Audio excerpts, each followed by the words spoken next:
Waqtilee Afaan Oromoo fi Ingiliffaan.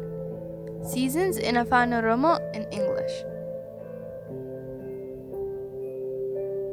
Ganna, summer.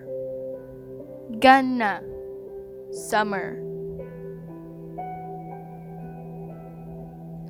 Ganni waxabajjii, adoolessa fi hagayya keessatti argama.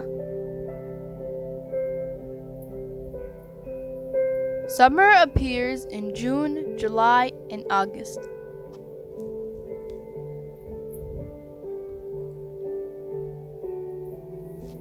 Birra, autumn.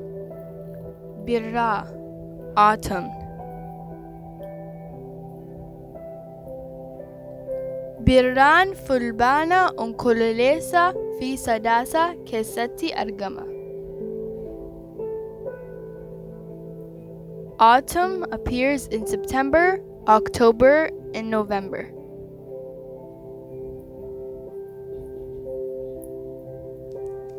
Bona, winter. Bona, winter.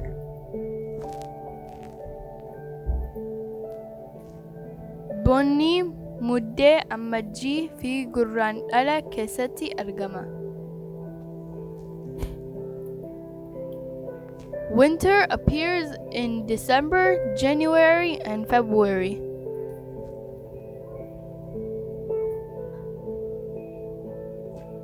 Badheessa, spring. Arfaasa, spring. Badheessa yookaan arfaasa, spring. Badheessi bitootessa, eblaa fi caamsaa keessatti argama.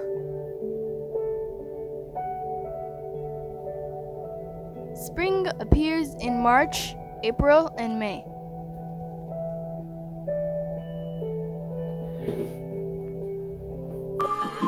Thanks for watching. Galatoma. Don't forget to subscribe and turn on your notifications so you get notified whenever I post another video. And like.